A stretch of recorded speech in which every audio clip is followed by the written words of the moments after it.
So this video is kind of a continuation from the video prior to it, where Colton Hanley asked, do Darknet vendors get more time than regular dealers?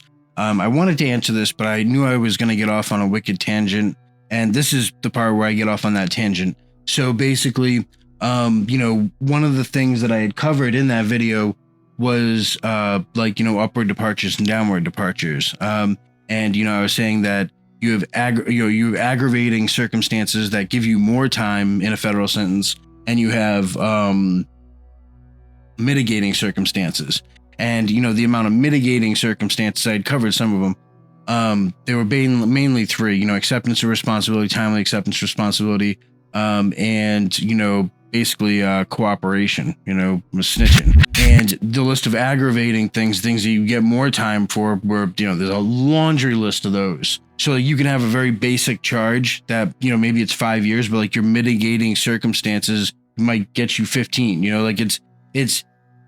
They compile and they can cause you to get quite a lot of more time added onto your sentence. They can also up your security level. So your original sentence might have been, you might have been looking at a minimum security camp, but because of all the aggravating, additions to it or enhancements, now you're looking, at going to a medium security facility, which is going to be night and day from a minimum security prison, which is why, when you look at, a lot of people, when they look at these federal prison consultants, they look at these guys who they only went to minimum security camps. It's one of the worst guys you can hire, because he doesn't know shit about the actual system.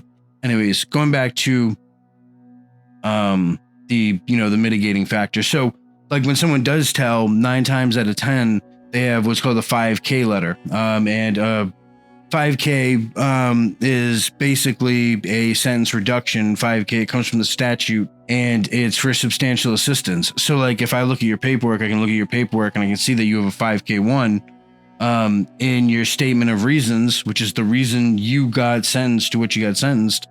I know you told. Then there's another way of giving someone substantial assistance, but not doing it directly. And there's a ton of people that I've seen that have this too. And it's a much more sneaky way.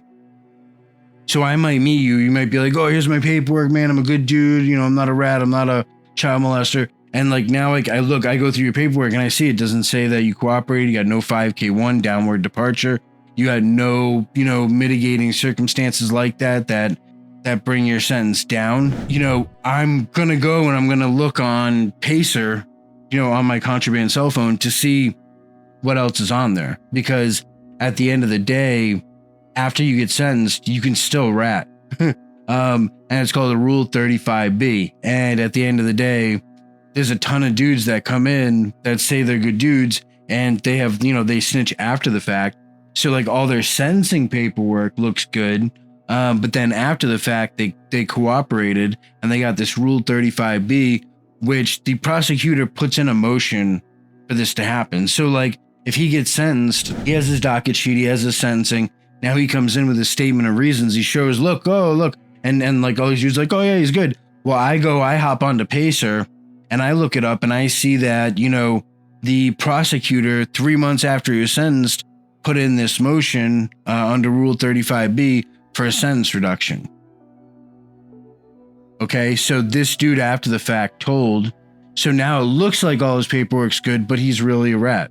He just did it after the fact. And that's that. And those are the two main types that you're going to see of someone ratting. And those are what they're called and the law that they're from, and, how to kind of see them and what they mean. If you were to go on to Pacer and you were to look at someone's case and you were to see those things, that's what those things mean.